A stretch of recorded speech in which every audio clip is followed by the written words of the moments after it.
Vamos lá de mais um CBMcast, Amibcast Papo com Líderes. E hoje nós vamos falar de como funciona a gestão de qualidade e, obviamente, segurança do paciente disfágico. E quem vai falar comigo hoje? Dr. José Ribamar, doutora Maria Carolina, para bater um bate-papo importante sobre esse tema que realmente parece algo que todo disfágico, está tranquilo, dá para fazer, mas é complexo por demais, porque eu já bati papo com eles antes, com os dois. Mas vai lá, vê lá o Mibcast, não esquece. Prazer inenarrável ver vocês de novo aqui, muito bom bater esse bate-papo aqui no CBMI, nosso congresso, que tem como fundamento juntar nossas especialidades, porque somos todos multi. É isso aí. Obrigado, Caio, mais uma vez aí pelo convite. Acho que é super importante esse espaço para a gente falar da disfagia, para a gente falar da gestão, na verdade, da disfagia, né? Como você falou, é uma coisa muito maior. Muito grande. É muito mais complexa, a gente precisa de muitas dimensões para mensurar o quanto a gente realmente impacta no desfecho do paciente e como é que a gente vai tratar nele. Eu acho que o mais interessante da gente se pensar é que a disfagia, ela precisa também ser inserida dentro de uma linha de cuidado em saúde. E dentro da unidade de terapia intensiva, a disfagia ela tem uma prevalência muito alta, principalmente pensando nesse paciente que tem múltiplas variáveis e que podem impactar sim na segurança em relação à deglutição. Então a gente vê muito falando sobre broncoaspiração, sobre evento adverso, como é que a gente vai notificar, e fica nisso. Na superfície. Né? O que é que a gente vai fazer? Então a gente precisa se antever a isso, né? Ao evento adverso. Como é que a gente pode ajudar a equipe multi em ampliar as boas práticas dentro de cada ação que é feita hoje num fluxo de assistência para o paciente dentro da UTI, como é que a gente pode colaborar para a estruturação desses protocolos clínicos, como é que a gente vai gerenciar isso. E eu acho que é a partir daí que a gente vai elucidando caminhos em relação ao que realmente a disfagia ela tem para que receba essa assistência mais integrada. Então, quando a gente pensa em gestão da disfagia como um todo, eu não quero só saber o paciente que vai voltar a comer, Sim. mas eu quero saber aonde a gente pode intervir melhor para que esse paciente não tenha um possível evento, que ele não tenha uma aspiração ou que ele tenha uma via de eleição ali mais adequada para ele, seja uma via alternativa, seja via oral, qual é a consistência adequada, e tem dados que nos chamam muito a atenção. Se a gente for pensar o quanto a gente tem ali uma atuação em cada vez mais chegar rápido nesse paciente, o que eu posso realmente impactar de positivo? Eu vou elencar a dieta adequada para esse doente. Ou seja, eu vou impedir que aquela prescrição possivelmente inadequada chegue ao paciente, ele receba aquela alimentação e ele tenha um evento. Sim. Então, por isso que é importante a gente estar ali dentro, né? E assim, a gente vem incansavelmente falando desse assunto, né? O porquê é necessário ter uma equipe completa para gerir melhor esse paciente. A disfagia, ela está mais de 62% dos casos da UTI.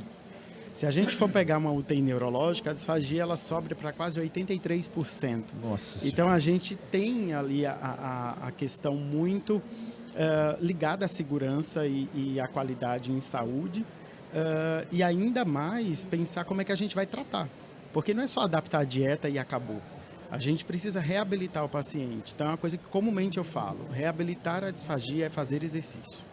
Reabilitar a disfagia é empregar um plano terapêutico adequado, de forma individualizada, traçando meta, estipulando o tempo adequado, o que eu vou fazer de forma colaborativa. Eu preciso que tenha uma nutrição melhor, um aporte proteico melhor, um ganho de massa magra para que a laringe também tenha mais força. Então, assim, é um boom de situações. E é por aí que a gente vai conversar hoje. É por esse caminho. Por esse caminho que a gente vai conversar hoje em relação a esses indicadores, a essa gestão da disfagia, né? E tem uma coisa que, só para a gente também não esquecer de falar sobre isso, as alterações cognitivas, elas têm um impacto fundamental na questão da funcionalidade. E quando a gente pensa na cognição e deglutição, elas caminham juntas. Um paciente que engole melhor é um paciente que cognitivamente ele é melhor.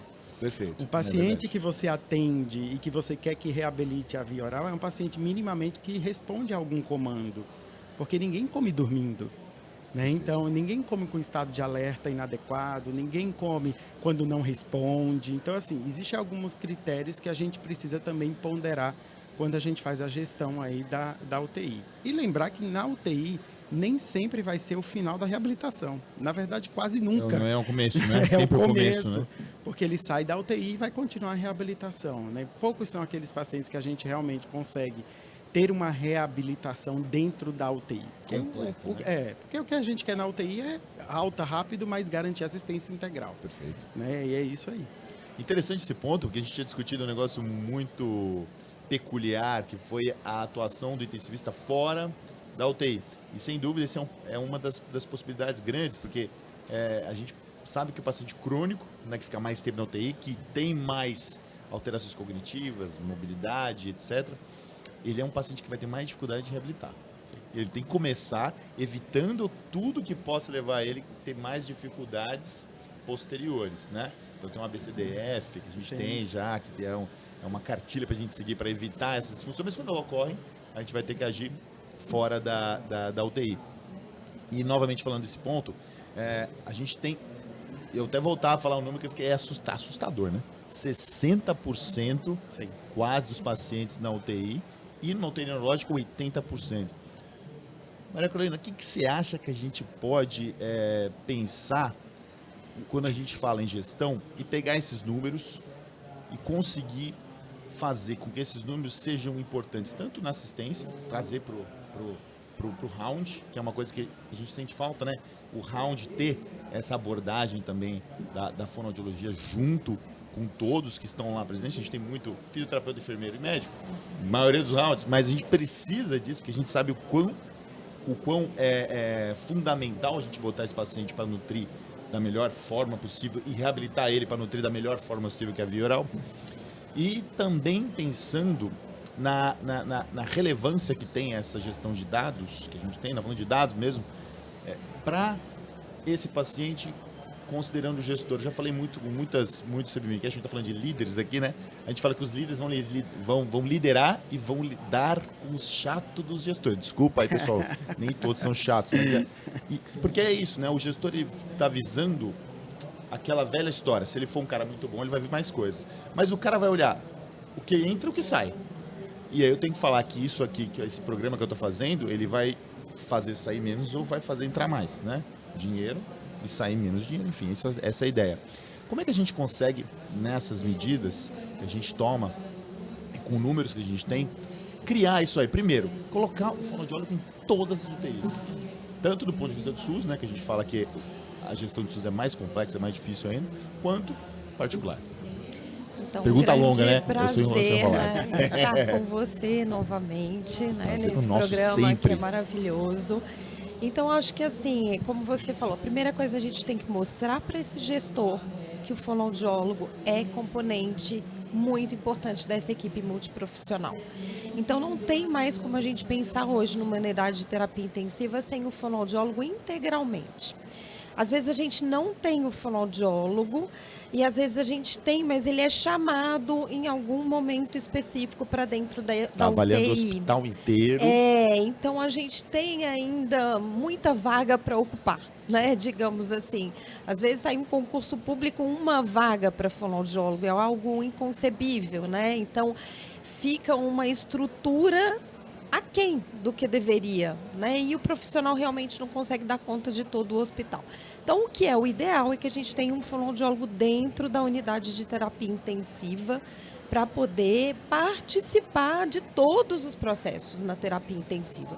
Então, a visita multiprofissional ela é extremamente importante. A gente vê essa visita como uma ferramenta que diminui muito os eventos adversos. Então, a gente já começa daí. A gente participando, a gente já tem um olhar daquele paciente como um todo, porque está toda a equipe ali envolvida, e onde a gente pode falar também, sobre as condições daquele paciente. A gente precisa ter estabelecido protocolos ali dentro. Então, a gente pode começar com um bom protocolo de broncoaspiração, onde eu tenho todos os critérios muito bem definidos e todos os papéis muito bem definidos também, porque nesse protocolo, ele é um protocolo multi, onde o fonoaudiólogo talvez vai se preocupar mais, com aquele paciente que tem uma possibilidade maior de ter um quadro de disfagia. E como a gente falou aqui, que tem a disfagia, tem. Então, a gente precisa identificar precocemente esses pacientes. Então, a gente tendo esse protocolo, por exemplo, de broncoaspiração, né, a gente pode triar esses pacientes. Eu acho que a triagem pode ser feita pela equipe multiprofissional, mas o olhar do fonoaudiólogo ali, ele é necessário. Então, a gente ainda vê alguns tipos de screens, de triagens, com oferta de um copo d'água, se tossiu bem, se não tossiu, tá ótimo. Então, assim, isso acho que a gente já... Não dá pra gente aceitar mais isso, né? Existe um profissional capacitado para realizar os testes que forem necessários. E uma coisa bem interessante é, às vezes, aquele paciente que já está com a sonda, e a gente chega para avaliar esse paciente e começa a reabilitar, se for o caso. Agora, a gente vê muito, a gente fez no nosso serviço, a gente tem uma medida que é o FOIS. O FOIS. O FOIS, a escala, né? Que mede a funcionalidade da deglutição. E a gente comparou o FOIS antes da avaliação fonoaudiológica e depois da avaliação fonoaudiológica. Então, a gente percebeu, na primeira vez que a gente fez, que quase 40% dos pacientes no nosso serviço estavam com uma dieta inadequada, tá? O que eu chamo de inadequada? Às vezes eles estavam com uma dieta além do que eles poderiam e às vezes eles estavam com uma dieta aquém. Ou seja, às vezes o médico deixava uma batida liquidificada para um paciente que poderia comer uma dieta leve, por exemplo, ou que às vezes agrava mais o caso, o paciente estava com uma dieta liberada, livre, e às vezes o ideal para ele era uma dieta mais macia, uma dieta branda, mais cozida. Então isso ficou muito claro para a gente que muitas vezes o ideal é realmente o fonoaudiólogo fazer uma avaliação para definir qual que é a melhor consistência da dieta. E a gente sabe que a gente precisa de uma via oral para esse paciente, porque traz todo um encargo aí de perda muscular muito rápida, né? Então, quanto mais rápido a gente puder fazer essa avaliação, puder deixar essa dieta mais adequada, é um ganho, né, para esse paciente. Então, acho que a gente pensa na broncoaspiração, de minimizar essa broncoaspiração, mas eu acho que hoje a gente pensa mais além. A gente pensa em deixar o mais rápido possível a dieta mais adequada para esse paciente por questões também nutricionais.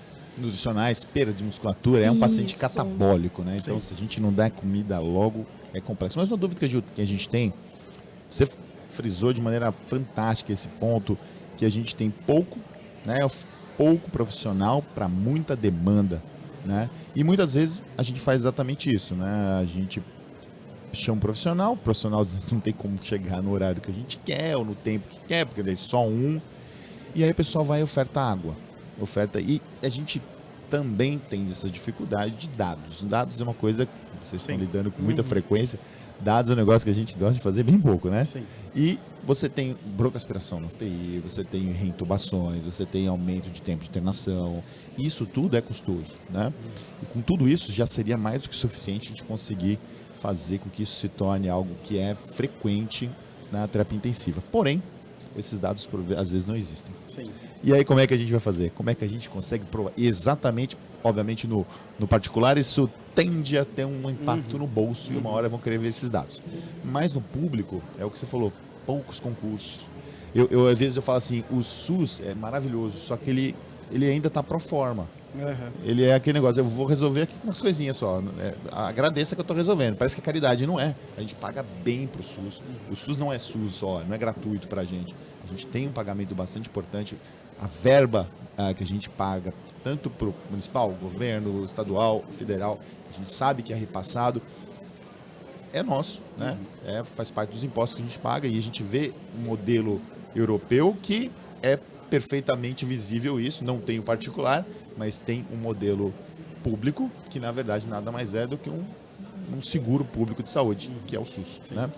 Como é que a gente consegue, com essa dificuldade de ter um profissional só lá, com que a gente tenha maior treinamento ou mais facilidade em implementar essas práticas, esses protocolos com os profissionais que às vezes não são da área. O que eu quero dizer com isso? Existe a possibilidade de a gente treinar esse profissional de maneira correta, em vez de ele ofertar água, ele ofertar aquilo lá que a gente deixou treinado para ele fazer inicialmente. Se tiver alguma coisa que fuja muito do que a gente espera de resultado, a gente, agora esse aqui precisa de um cuidado mais específico, até para tirar um pouco do encargo desse fonoaudiólogo que fica com muita gente, que não é a situação ideal que a gente vê no nosso dia a dia. Caio, eu acho que ainda mais linkando aí para o papo de líderes, né? Eu acho que a gente tem uns pilares que são importantes. A estrutura, ela é de fato uma coisa necessária e obviamente ali o quanto ela é importante para a aplicação do que a gente vai oferecer. Eu acho que a primeira situação que a gente precisa equalizar é, de fato, reestruturar o modelo de entrega de saúde. Esse daí é a forma mais adequada que a gente tem que fazer hoje e que a gente vem pensando ao longo do tempo. E aí eu não estou falando somente do economista, do contabilidade, do pessoal da contabilidade. Contabilidade. Nada. Do cara que mexe com o dinheiro. Não, né? eu estou falando da... CFO. Eu estou falando dos profissionais, né? E aí, como fonoaudiólogo, como fisioterapeuta, que eu tenho muitos ali aliados conosco, psicólogos, enfim. A gente precisa mudar essa entrega de valor em saúde, né? Então, a gente ainda fica muito num caráter prescritor. Né? A partir do momento que eu recebo pelo que eu tenho ali de demanda, significa que nem muitas vezes eu olho para um modelo assistencial de uma forma mais diferenciada. E aí, o que é importante a gente pensar nisso? Quando a gente pensa no pilar de estruturação de serviço, a gente está pensando em como é necessário todas essas equipes se inserirem dentro do mapa estratégico dessa instituição. Quem vai realmente executar a assistência é a ponta. Então, eu preciso que essa instituição entenda o que nós fazemos para que seja considerado situações dentro de um modelo de um cuidado. Então, o modelo do cuidado é ser acessível, ter agilidade, ter acesso, manter esse acesso para o público, para a sociedade. Não adianta a gente oferecer um serviço de terapia intensiva só de segunda a sexta-feira, sábado e domingo a gente vai para o feriado. Né? Então, não acontece, não deve ser assim. Não acontece também, não deve acontecer também a imagem de que o hospital de segunda a sexta funciona de um jeito e no final de semana funciona de outro, completamente diferente. Então, as alterações, elas são contínuas, elas vão acontecendo independente do tempo. Então, eu preciso estruturar o meu modelo do cuidado. E o modelo do cuidado assistencial, ele preconiza essa assistência centrada na necessidade do paciente. O paciente tem a necessidade de ser atendido pelo fonoaudiólogo, tem a necessidade de ser atendido pelo médico, tem a necessidade de ser atendido por toda a equipe multi. Então, precisamos oferecer. A gente ainda caminha no modelo de remuneração muito passado, né? Quando a gente começar a ter um modelo de remuneração por performance, isso modifica a característica da assistência que vai ser entregue. Então, ali vai ter o meu caráter como profissional de reestruturar todo mundo para oferecer o melhor saúde. E isso, de fato, ela precisa acontecer. A gente está caminhando para isso. Né? A gente já vem vendo a realidade dos bundles for payment, onde você vende uma linha de cuidado com um resultado esperado para uma operadora e ali você realmente entrega valor. Sim. Porque você assiste à necessidade do doente com toda a equipe. Né? Então, esse é o primeiro ponto, a estrutura. Eu acho que um ponto antes da estrutura, a gente vai falar da gestão de pessoas. Né? Enquanto eu não incluir o Dr. Caio dentro do modelo do cuidado assistencial, o Dr. Caio nunca vai saber o que a gente faz. Perfeito. Ele vai ser o prescritor. E não é isso que a gente quer. A gente quer que ele seja uma barreira. Da mesma forma que eu sou fonoaudiólogo, entro no quarto e vejo uma cama com a grade baixada e eu sei que ele tem risco de queda, mas não é minha só a preocupação, é de outra equipe, mas eu como equipe vou lá e subo a grade, perfeito, significa que eu tenho um senso de pertencimento. Então, assim, eu tenho a ideia de que eu integrar a minha equipe dentro do planejamento do cuidado, ela precisa para que ela tenha esse senso de pertencimento e execute a tarefa adequada. Porque se você perguntar hoje para a maioria dos profissionais, o que é que você faz aqui?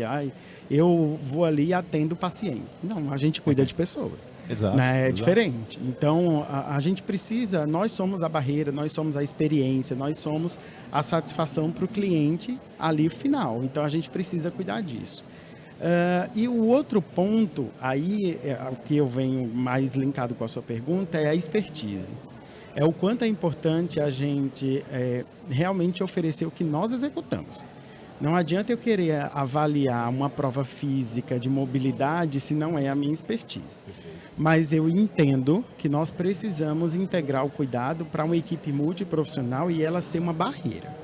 Então, não é que o profissional fisioterapeuta vai avaliar a deglutição. Nós vamos tirar ele do jogo. Não vamos tirar o do jogo que a gente não tem, vamos Sim. botar isso aqui. Né? Mas não é que ele vai pode ser uma avaliar a barreira. deglutição. Mas ele pode, no momento de uma avaliação dele, se o paciente tossir na hora que ele deu um gole de água, ou que ele está ali se alimentando e ele viu esse paciente se alimentando e ele tossiu, ele pode, olha, esse Levanta a paciente antena, está engasgando e é preciso chamar o fonoaudiólogo. Legal. Então, assim, eu acho que as barreiras são necessárias e isso a gente já vem praticando hoje. Então, dentro da avaliação do nutricionista, ter tópicos que sejam relacionados a essa funcionalidade da deglutição.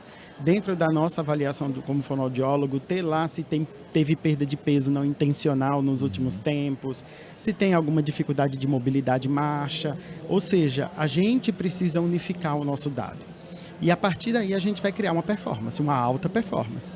Então, se a gente continuar ainda medindo de forma isolada e não entender que o grupo gera um desfecho final, a gente vai continuar com o modelo inadequado de assistência em saúde. Então, centrado no paciente, na família, mas ao mesmo tempo distribuindo as atribuições no grupo inteiro. Então, a gente se preocupa demais com isso, os dados eles são muito importantes, a gente precisa alimentar esses dados, mas ao mesmo tempo eu não tenho como exigir uma alimentação de dados se o outro não sabe cuidar. Exatamente. Não Então, sei cuidar o dado, não sei cuidar do paciente, sabe. não sei. Então, isso impacta. Eu acho que a gente precisa... a estrutura é uma parte essencial, a gestão de pessoas ela é fundamental, e aí é realmente olhar para a equipe, é colocar essa equipe dentro da construção do teu plano de melhoria, porque ele precisa ser parte atuante disso. Se você faz uma coisa e a equipe só executa, você não tem a ideia de que se existe uma barreira que ele saiba e você não, porque você não está na ponta, Exato. ele vai identificar. Então, traz ele para dentro da estruturação do teu modelo do cuidado. Eu acho que se a gente incorpora isso, a gente vai ter um resultado completamente diferente. E quando a gente no futuro for ter o pagamento por performance, a gente já vai ter muitas vezes treinado isso Já antes. está treinado isso, que a gente vai sofrer Vai quando sofrer. entrar de uma hora para outra. E sempre Vai assim, sofrer. né? Entra de uma hora para outra. Vai Estou sofrer. sabendo de alguns casos, de alguns hospitais que estão tendo um pouquinho mais voltados a esses pacotes e Sim. a grande dificuldade que eles têm de poder lidar com isso, né? Uhum. Exames desnecessários, pedidos Sim. de interconsultas desnecessários, até por fato de não saber essas barreiras, essas questões, esses alertas que nos chamam a atenção. Olha, preciso fazer isso aqui, ó, esse aqui chama a atenção. Esse exame eu não vou pedir. Uhum. Não, esse paciente aqui tá tranquilo. Então tem essa sensação de, com certeza eu vou chamar e vai ser a melhor coisa que eu fiz. Uhum. Ele vai estar comigo no meu round, ele vai identificar os pacientes que são, que de fato tem um risco maior para disfagia, e aí a gente vai conseguir fazer a terapia do momento que a gente identificou até a alta dele, progredindo para depois, né? Sim. Então esse plano que começa mais cedo, rápido e com uma identificação precoce, evita muitos problemas que a gente vai ter, até o menor deles seria uma reabilitação mais tardia, mas evita, como a gente falou, né, broncoaspiração, Sim. internação prolongada, intubação prolongada, Reinternações, mortalidade, né? reinternações. Que acontecem. Reinternações. Isso tudo que o Ribamar falou, né? Eu acho que é fato que a gente precisa mudar. Porque o sistema de saúde está caótico. Então, a gente O problema é percebe. Mas é uma mudança de cultura que é muito grande. Exato. Então, é algo que vai acontecendo por etapas. Trabalhosa, né? É Trabalhosa. algo que tem que ser por etapas, e a gente modificar uma cultura é muito difícil. Porque a gente tem a gente é muito apegado ao que a gente faz, e a mudança traz muito transtorno, mas a gente precisa de modificar. Então, o que eu penso, né, com relação ao que você me perguntou, é aquele profissional que é especialista naquilo que ele faz, mas ele tem que ter um olhar 360 graus. Né? Então, por exemplo, o fono chega, a cabeceira está abaixada, a grade está abaixada, ele sabe que é um risco de queda, ele levanta. Assim como eu tenho uma copeira, que faz parte da nossa equipe também, que identifica que o paciente não comeu bem a dieta. E aí ela vai sinalizar para a equipe de nutrição, poxa, esse paciente não comeu. E aí a Nutri, o que está acontecendo? Não está gostando? Né? Então, às vezes, é uma inapetência que um outro profissional que está ali dentro do hospital junto com a gente pode identificar. Então, a gente reação em cadeia positiva, precisa, né, de ter esse olhar, né? E eu acho que, assim, as triagens, eu gosto muito da triagem, que nem se falou, eu não tenho fono lá o dia inteiro. Mas, às vezes, eu tenho um enfermeiro que vai fazer um checklist, que vai preencher um checklist, e eu posso colocar nesse checklist algumas perguntas que vão identificar. Então, o paciente que tem uma doença neurológica prévia, a chance de disfagia é grande. Então, esse paciente precisa ser visto pela equipe de fonoaudiologia, talvez antes de iniciar uma dieta. Né? Eu tenho que dar um medicamento para o paciente. Às vezes a gente está lá, o enfermeiro liga, eu preciso dar um medicamento para o paciente. Né? E a gente não pode falar assim, eu vou daqui a pouco quando der. É muito complicado isso, É que, né, a gente está falando da necessidade do paciente, da necessidade também da nossa estrutura. Sim. Então, são duas coisas casadas. A gente consegue até se colocar no lugar dessa pessoa que fala, eu vou quando der. Porque, de fato, ela aceitou uma situação em que ela está cuidando de 400 pacientes. E é por isso que o modelo que a gente entrega hoje realmente já é este, de você ter gatilhos para a identificação de uma equipe multi em relação à fragilidade. Sim. Então, assim, não é que o enfermeiro vai avaliar a deglutição, mas se eu tenho ali quem admite o paciente, uma estratégia onde ele pontue um checklist para chamar a atenção deste paciente para toda a equipe multi, a gente vai dar de César o que é de César, a gente vai entregar para cada um. E mais um motivo da gente poder sugerir termos mais profissionais da área, quando a gente fala assim, ó, dos meus pacientes aqui, tem 20 pacientes, 15 estão com risco aí. Sim. E se você for observar, a partir do momento que a gente aplica a triagem, a gente já consegue pareá-los. Então, assim, quem é que tem maior risco, quem é que tem menor risco. Então, talvez esses que tenham menor risco, quando a gente avaliar, realmente ele vai ser um paciente para uma orientação e alta, que é o que é necessário ser feito. O que a gente vê muito é todo paciente entrando para uma assistência que ele não precisa. Exato. Então, a gente precisa, e é por isso que está caótica a situação da saúde. Né? Quantas vezes a gente vê lá uma situação de que tem raio-x todo dia que talvez não tenha necessidade. PCR de maneira... Sim. Então, assim, é muito complicado até mesmo para os nossos recursos. Sim. A operadora tem uma questão com a reabilitação, não só com fono, mas fono, físio, todos que fazem parte da reabilitação, de que eles imaginam que quando o paciente entra, ele nunca sai. E isso é um defeito que foi imposto por nós. Sim. Porque a nossa cultura era que todo mundo tinha que ser atendido porque eu preciso ter prescrição para ganhar financeiramente melhor. Perfeito. E, na verdade, não é isso. Que é o que a gente faz em um dos nossos serviços, onde a gente tem ali uma linha de cuidado do idoso. Então, foi colocado para a operadora de saúde. Hoje, a gente tem uma operadora de saúde que coloca os seus idosos para esse grupo multi, que a Carol faz parte, ela é a fono do grupo, avalia esse paciente e classifica ele em nível. É o nível 1, é o nível 2, é o nível 3. Quem é que tem mais assistência? Então, a operadora, ela viu que é uma forma realmente de entrega de linha de cuidado com o valor em saúde. Quando a gente vai ver a equação do valor em saúde, é o que é realmente ali a ser entregue sobre o desperdício, que na verdade a saúde custa, né? Então, a gente precisa entender que é a redução do desperdício vezes a pertinência. Sim. Eu preciso entregar realmente o que ele precisa. Então, a operadora precisa enxergar a gestão em saúde diferente. Olha, esse serviço realmente ele faz o que é necessário. Então, ele custa menos, mas ele traz mais resultado. Talvez eu possa aumentar o valor deles. E outra coisa super importante, traz a satisfação para o nosso cliente. Sim. O paciente se sente acolhido, se sente visto, se sente cuidado e se sente encantado com o que ele está recebendo. Porque ele recebe o que é realmente necessário. O que ele precisa. O que ele precisa. E aí a gente tem um custo muito menor, porque a gente diminui as intervenções, as internações, né? Então, a gente trabalha aí também com a prevenção. E trabalhar com prevenção, a gente sabe que custa menos. Então, a gente tem tido experiências que têm dado muito certo, né? Sim. E isso é muito satisfatório. Olha, vamos por esse caminho, que esse caminho está sendo bom para todos.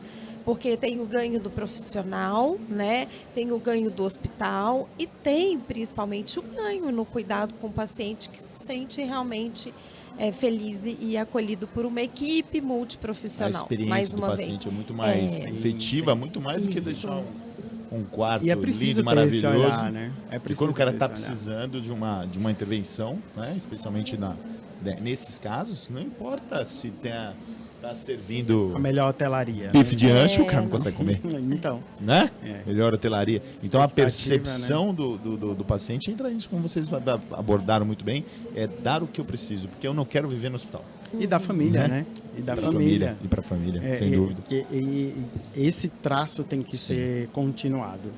A intervenção, ela não é somente o fono uma vez ao dia. A gente precisa entregar que a terapia de reabilitação, ela dentro da terapia intensiva, ela pode ser feita mais de uma vez ao dia e ela deve ser naqueles pacientes que têm a indicação. Então, eu não tenho como deixar um paciente que fez uma terapia maravilhosa e deu Na resposta prescrição lá. só depois de 48 ou 24 horas que eu volto para lá. É diferente também. Então, nós, como profissionais, temos que mudar o nosso modelo. Quem não tem indicação é alta. Quem tem indicação é como você vai cuidar. É uma vez, 2 vezes, 3 vezes? Ele tem necessidade? Sim. Porque com essas 3 vezes, se eu coloco ele 4 dias em um gerenciamento maior, esse paciente depois tem alta e ele não tem nenhuma carga que possa eventualmente ali ampliar possível evento adverso. Então você sanou esse problema. Né? E muito olhar que a gente também tem que ter depois que ele sai da UTI, depois que ele sai do hospital. Né? O quanto ele vai com essa carga de informação. Quantas vezes você foi fazer uma cirurgia ou acompanhou algum parente que você sai com 80 folders que você não lê nenhum. De jeito nenhum. Você não lê Tá nenhum. lá, tô entregue. Então, assim, a gente precisa ser mais eficiente, obviamente, no que a gente vai entregar. Eficiência não quer dizer burocratização, quer dizer desburocratização. E normalmente a gente pensa nisso. A gente tinha, sei lá quantos documentos no DocNix, um programa que a gente tem lá no hospital, e que foi totalmente reformulado e caiu mais da metade, porque não tem sentido. Então, a gente está burocratizando coisas que não têm sentido. E voltando a outras que a gente não está tendo o olhar que precisa. Né? Eu acho que se eu puder fechar assim, essa questão da gestão, realmente a gente tem... Priorização, né? Priorização. Less is more. Sim. E um ponto que eu acho importante também, né, que é trazer essa família para o cuidado. Então, a participação Legal isso, da hein? família. Foi bem falado hoje nesses Sabe? congressos. Então, é a verdade. gente está falando aqui, né? Já falamos de cuidado centrado no paciente. Esse congresso fala muito sobre humanização, né? Então, do familiar participar, a gente fala das UTIs de portas abertas, que é extremamente importante, porque a gente dá a oportunidade para o paciente, para o familiar entender como deve ser feito o cuidado para esse paciente. Então, eu como fono vou lá e oriento que esse paciente não pode se alimentar se ele estiver sonolento, se ele estiver com uma cabeceira abaixada, né, que ele precisa de, após a alimentação, ficar com a cabeceira mais elevada por uma questão de refluxo, um perigo de náusea e uma broncoaspiração. Aí você vai no primeiro dia e dá essas orientações, você vai no segundo, você vai no terceiro, você vai no quarto. Então, quando aquele paciente sai do hospital, ele já internalizou, ele já automatizou. Então, a família já sabe da importância desse cuidado. Vira um cuidador treinado, né? Não é um cuidador qualquer, é um cuidador treinado. Porque aí ele não vai ter a informação do cuidado quando ele já está saindo de alta, que é quando ele está preocupado, né, em como que ele vai preparar a casa para receber aquele paciente.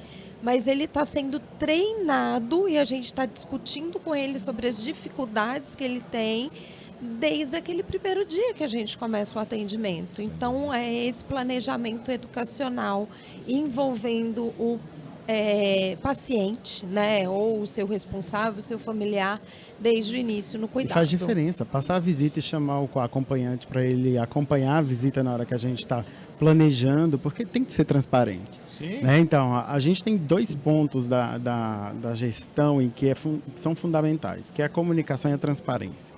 né? A comunicação, quanto mais fácil, mais rápida, mais ágil, mais transparente, melhor. E a transparência do cuidado, né? Então, eu acho que já é uma cultura dos grandes centros de saúde de realmente colocar em prática, se a gente desvia o cuidado, se tem erros da assistência, a gente precisa consertar. E isso tem que ser transparente. Ó, nós erramos, a gente agora vai fazer uma análise de todo esse risco, de todo esse desfecho, e vamos empregar boas práticas para que isso não mais aconteça. Só que isso é transparente e deve ser transparente. Então, eu quero, daqui a um tempo, entrar em algum site onde vai ter lá a ocorrência de todos os eventos adversos dos hospitais, e eu vou escolher quem realmente tem menos evento adverso. Isso, né? fantástico, Então, fantástico. A gente priorizar uma qualidade. Então, assim, Não vou priorizar o bonitinho, o logo bonitinho. Não. Mas né? é mais Mas uma mudança de isso. cultura. Mas é mais uma mudança de E cultura. aí, maior ainda, né? A Sim. mudança de cultura é a nossa população. Sim, Pra te buscar isso. Até porque se eu mostro para você o que eu faço de bom, muitas pessoas dizem, para que você mostra isso tudo? Porque a outra pessoa pode roubar o teu lugar. Não vai roubar o meu É lugar. bem assim. Não é isso. A minha característica é minha. Não é isso. A característica é essa, o jeito certo é esse, a gente precisa compartilhar. Sim. Eu só cresço compartilhando. Então, assim, medo de competição a gente não precisa ter. Exato. Mas a gente precisa ter medo de fazer errado. Isso aí sim. Sem dúvida, sem dúvida. Bate-papo sensacional. Vocês viram, né? Vocês já tiveram prévias aqui. Vocês que não viram o Webcast, não deixem de ver. Mas nesse Webcast que a gente fala que a prioridade do cuidado é o time de terapia intensivas, então todos nós juntos, essa conversa, esse bate-papo de aliar os dados e gerir o cuidado melhor do paciente é fundamental. Agradeço muito, Dr. José Ivanlar, doutora Maria Carolina. Mais Tamo um aí. super bate-papo aqui para vocês. Não percam mais. Tchau, obrigada.